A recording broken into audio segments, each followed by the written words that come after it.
Hey, my name is Matt Johnson, and today I want to show you how you can use Warp Stabilizer in Premiere Pro to get super smooth and stable shots in your videos.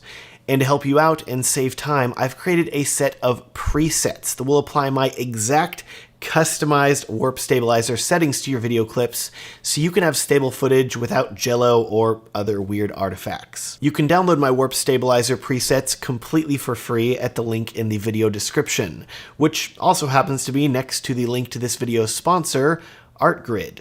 But more about them at the end of the video. Welcome to Premiere Pro. Here is a clip that I filmed recently at a wedding, and as you can see whenever I play it back, it has some camera shake. This looks like something Warp Stabilizer can fix, so let's apply it to this clip. To access Warp Stabilizer, make sure you're in the Editing tab, and then go down here in the bottom left to Effects, and search for Warp. And there it is, Warp Stabilizer. Click on it and drag it over to your video clip that you want to stabilize, and it will immediately start analyzing in the background. All right, this video clip is stabilized, and here's how it looks. Pretty stable. And if you've used Warp Stabilizer before, this is where you may say, okay, this clip is stabilized, time to move on and keep editing other clips. But there are actually a ton of settings for the Warp Stabilizer effect that you can change and modify to make this effect work even better. So let's talk about them. First off, I want you to look at how long it took Warp Stabilizer to analyze this clip. I did a little bit of movie magic, but if we delete the Warp Stabilizer effect and then re-add it, as you can see, it's taken a little while. I have a pretty powerful computer, so it's moving pretty quickly, but if you're noticing that Warp Stabilizer is slow, I would make sure that you're running at least Premiere Pro version 15 that was released in March 2021. This update included a speed upgrade for Warp Stabilizer that added this little checkbox here under Advanced that says Fast Analysis. It will be checked by default, and I definitely recommend keeping it checked because it can make the analyzing portion of Warp Stabilizer much faster, especially if you're editing 4K footage. Now, if you're still noticing that Warp Stabilizer is slow to analyze your footage even after updating, one of the best ways that I've found to make it faster is to only apply it to the part of the clip that you need to have stabilized. I've made the mistake before of applying Warp Stabilizer to a several minute long clip, only to realize I only needed 5 seconds of it. So if you apply Warp Stabilizer to shorter clips, it will have less to analyze, and it will be much faster. Let's dig into some settings now. So going over here to Warp Stabilizer in the Effect Controls panel, you'll see here it says Stabilization, and underneath it, it says Result, and there's a little drop-down menu that says Smooth Motion or No Motion. Smooth Motion is what I choose 99% of the time, because it will smooth the motion in a shot where the camera is moving. This is great for handheld shots with subtle movement, or gimbal shots that you want to make a bit smoother and remove any of that weird electronic movement that you can get when using a gimbal. Alternatively, no motion is great if you want to completely lock off a shot and make it look like it was shot on a tripod. To be clear, this isn't going to work if you're trying to turn a gimbal shot into a tripod shot, but if you're shooting handheld and trying to hold still, but you're noticing a bit of camera shake, this no motion effect can help remove that. Looking below the smooth and no motion options, you'll see there is an option for smoothness with a default of 50%. If you get one thing from this video, please pay attention to this part, because this smoothness setting here is the most important setting in all of Warp Stabilizer. You may not think it, and as I said earlier, many filmmakers just leave their smoothness to the default 50% and move on, but please do not do that. Okay, so why is this the most important setting, and why shouldn't you leave it on 50%? Because this smoothness setting is going to make the biggest difference in the quality of the stabilization that you are getting from Warp Stabilizer. If you've ever experienced Warp Stabilizer turning your video clips into jello where it looks super wobbly, this smoothness setting is most likely the reason why. If you want your footage to look natural with an organic smoothness that people won't even know that you stabilized, taking the time to dial in this smoothness setting is going to be the most important thing you can do. Got it? I know I'm really excited about smoothness. Here are some simple rules for how I change my smoothness settings. First off, 50% is way too high. I think I can count on one hand the amount of times that it actually looked good when stabilizing my footage and didn't introduce any jello. Instead of 50%, the maximum, and I mean the absolute maximum that I would ever set my warp stabilizer to is 20%. Dang, Matt, that sounds pretty low.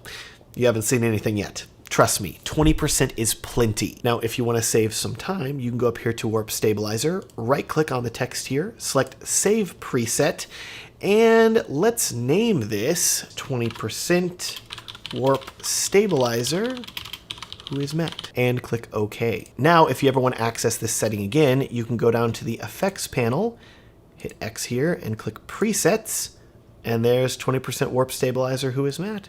Click and drag it over to your clip, and it's applied. Now, 20% is usually where I start.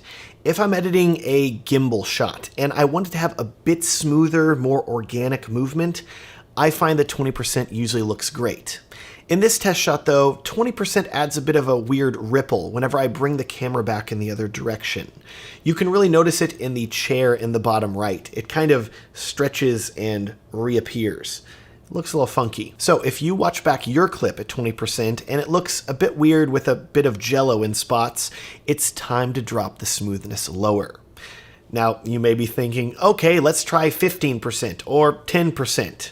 Now, I usually drop it to 5. I realize that may not sound like much, but trust me, even with that small of an amount of warp stabilizer, it's still doing a lot of work in the background. Let's play this clip now and see how it looks. The movement feels a lot more organic. There's still a little bit of camera shake, but to me, this feels way more natural. Kind of like I had a bigger camera on my shoulder rather than just a small mirrorless camera that I was filming with. Let's go up to the warp stabilizer effect. Right-click on Warp Stabilizer, select Save Preset, and we will do 5% Warp Stabilizer dash Who is Matt. Press OK. You can access that easily in the preset menu as well. But, all that said, what if your footage still looks weird? What if you still have some jello, or maybe it just doesn't feel natural? Time to drop the smoothness again. And we're gonna go all the way down to 1%. Really, Matt? 1%? Let me surprise you even more. The most common amount that I apply Warp Stabilizer smoothness to my clips is 1%. You may not be aware, but if you've watched any of my wedding films, a significant portion of the clips have Warp Stabilizer applied at 1% because it makes a subtle difference. When in doubt, 1% Warp Stabilizer can help make your shots look really good. Let's go up here to Warp Stabilizer again, right-click, Save Preset, 1% Warp Stabilizer Who is Matt, and click OK. Let's play this clip back at 1%. See how it still has that weighty camera movement, but it feels organic? I love how this looks. So we could honestly stop this tutorial right here because 90% of the time when I'm using Warp Stabilizer, I'm just grabbing one of these 3 presets, slapping it on my clips, and they look great. But I did title this video Warp Stabilizer Explained, and there are a lot of other cool features of Warp Stabilizer that can help you if you have an especially stubborn clip that doesn't want to stabilize. So moving on, let's go down here to Method, and as you can see with the drop-down menu here, by default it is set to subspace warp, but it also includes position, position scale rotation, and perspective. You can think of these settings as different levels of stabilization, with the most basic being position and the most complex being subspace warp. What really matters though is that in all of my years of editing, I've never really had any of these options work other than subspace warp. You're way better off dropping your smoothness down to 1% before adjusting any of these settings. We'll leave it on subspace warp. And down below, you'll see there's this checkbox that says Preserve Scale. By default, this is unchecked because Warp Stabilizer usually needs to scale up your video a bit to stabilize it. You can see here that it says Auto Scale 100.8%, meaning that it scaled up this video 0.8%. If I bring the smoothness back up to 20% now, you'll see this auto scale changes to 102.1%. Checking this preserve scale box can help bring down some of that scaling a bit, but I would only check it if you're dealing with your footage being scaled up a lot, because it can cause some wonky effects. Now, in addition, if the preserve scale checkbox isn't working and you still aren't happy with how scaled up your video clip is looking, I would click this advanced drop down arrow here, and my goodness, Matt, there are a lot of settings here, aren't there? Don't worry, you can ignore all of these for now, and I only want you to pay attention to the crop less and smooth more setting here. This is pretty self-explanatory. If Premiere Pro is cropping in on your footage too much and scaling it up, click and drag this to the left, all the way down to 1% if you need to. Alternatively, if your footage is still too rough, click and drag to the right, all the way up to 75% or 90%. However far you need to go to make it look good. Your footage will look more cropped, but it will also be more stable. Of course though, before you mess with scaling, I would first adjust the smoothness percentage that we talked about at the start of this video. This is going to have a much larger effect than this crop less, smooth more setting will. Set this back to default now and uncheck the preserve scale box. Now we have this borders section. And under borders, it says framing, and by default, it is set to stabilize crop auto scale, but you also have stabilize only, stabilize crop, and stabilize synthesize edges. Similar to method up here, where you had options like position, scale, rotation, and perspective, I wouldn't expect great results from stabilize only or stabilize and crop most of the time. You're better off keeping your framing to the default stabilize crop auto scale. That said though, if you're noticing that your clip is scaling up a lot and cropping off too much of the sides, you can go back up to framing and select Stabilize Synthesize Edges. When you choose this option, Premiere will not crop in, but because it still needs to stretch and use the edges of your video clip to stabilize the footage, it will look at video frames before and after the frame you've selected and use them to recreate the borders of your video. It's magic. It's really AI, not magic, but we'll call it magic. This is really cool, by the way, but it's also very processor intensive, so I wouldn't expect your video to play back smoothly after doing this without rendering. Also, just like anything that's being made in a computer from scratch, there may be some glitches and artifacts in your clip after using Synthesize Edges, so it may not work for you. If you notice it doesn't look perfect, you can go back down to this advanced subheading, and I want you to pay attention to the Synthesis Input Range, Synthesis Edge Feather, and Synthesis Edge Cropping. Synthesis. Love that word. The Synthesis Input Range, seconds, will determine how many seconds before and after each frame that Premiere will look at to synthesize the edges of the clip. By default, it's set to 0.5, which is half a second. But if you have a fast-moving clip, you may want to set it to 1 second.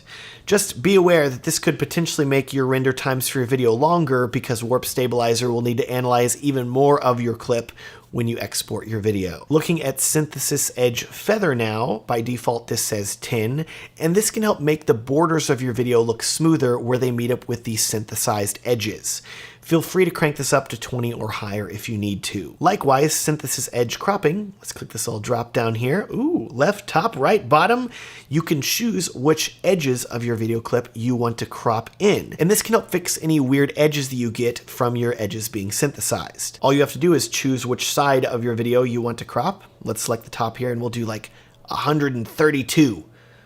And hey, we just cropped the top of this video. But uh-oh, now we have this half cinematic black bar at the top. Uh-oh. To fix this, we can go up here to additional scale and let's set 120%. And voila, the black bar is gone and the clip has been scaled up a bit. To undo that crop and scaling, wrapping up here, we have a few more advanced settings to look at in Warp Stabilizer. First, you'll see a checkbox under Advanced that says Detailed Analysis. If you ever notice that you're getting some weird jello artifacts in your video clip, even though you've lowered the smoothness setting down as low as you want it to go, Checking this detailed analysis box will help make Warp Stabilizer analyze your clip even more. This will take significantly longer, but I have noticed that it has helped me when I had some stubborn clips that didn't want to stabilize otherwise. Under detailed analysis, you have fast analysis, and as we already covered, this is a checkbox that can help you speed up the analysis of the video clip. And I would always leave this on. It's on by default, and it doesn't mess up anything, so I'm honestly not even sure why Adobe included a checkbox for this. Always leave it on. Never turn it off. Lastly, you have the rolling shutter ripple option, and this is actually really useful. If you're moving your camera really fast back and forth from left to right, maybe you're filming a fast dance scene or a fight scene or something that you want a lot of motion in, this can sometimes result in an effect called rolling shutter, where your footage looks like it has ripples in it. By default, Warp Stabilizer will work to automatically remove some of that. But if you have a really stubborn clip with a lot of rolling shutter, you can set this from automatic reduction to enhanced reduction. This will take longer to render, but it can help reduce or completely remove rolling shutter from your video clips. And with that, those are all of the settings that you need to know for Warp Stabilizer in Premiere Pro. But I do have one tip for you, which will hopefully help you edit with Warp Stabilizer even faster.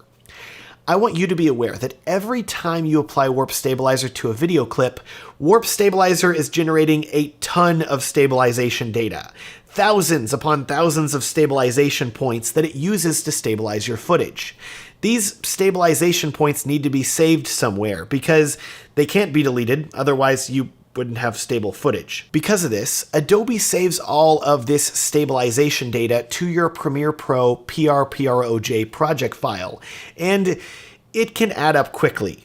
I've had projects that were only a few hundred kilobytes in size suddenly become 50 or more megabytes in size because of all this stabilization data that I created whenever I applied Warp Stabilizer to a lot of my clips. Now, this may not seem like a big deal. Come on. 50 megabytes isn't that big, especially whenever we're talking 4K video files. But this can make a huge difference when it comes time to save your video project. You can literally go from your project saving in less than a second to waiting 30 seconds or a minute for it to save. And this is something that will happen every time you click save or Premiere Pro auto saves your project. It can be incredibly distracting to have to wait this long and can really remove you from a fast editing groove that you may be in.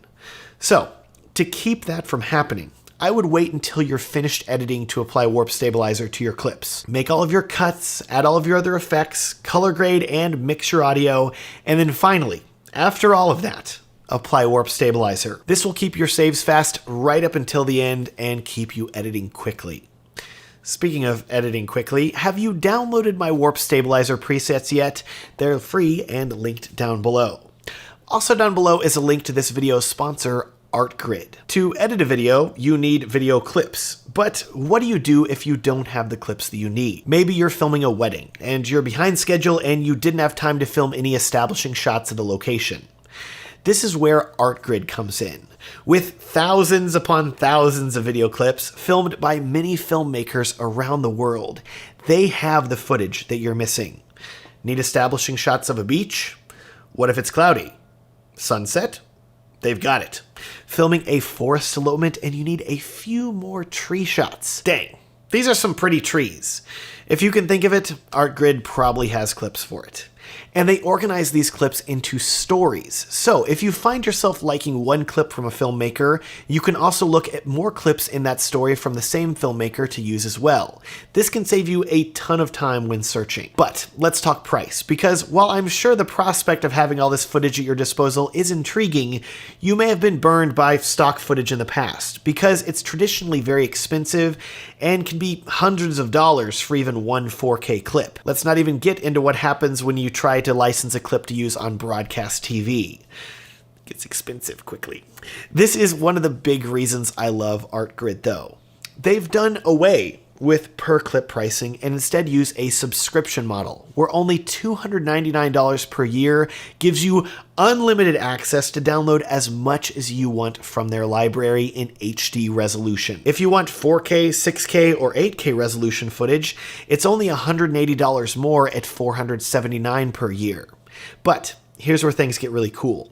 If you opt for their top $599 per year plan, you get access to raw and log versions of the majority of the clips in their library. You can then color grade these clips so they fit the rest of your footage in your film exactly. And I absolutely love that they give you that level of control. Regardless of what plan you choose, you get unlimited access to download an unlimited amount of clips and use them in any project for any client, even in commercial broadcast work. And if you don't renew your subscription, your license will still be active for clips you've already used, so you never have to worry about copyright. So, if you need footage for really anything, Artgrid has you covered for an extremely competitive price.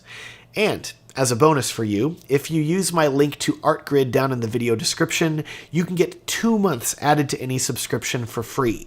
That's 14 months for the price of 12. Not bad. With that, thank you so much for watching this video about Warp Stabilizer. I hope it has fully explained to you the ins and outs of this awesome effect. It would be a huge help to me if you would consider liking this video and subscribing if you want to see more videos about Premiere Pro in the future as well. Thanks so much for watching and have a great day.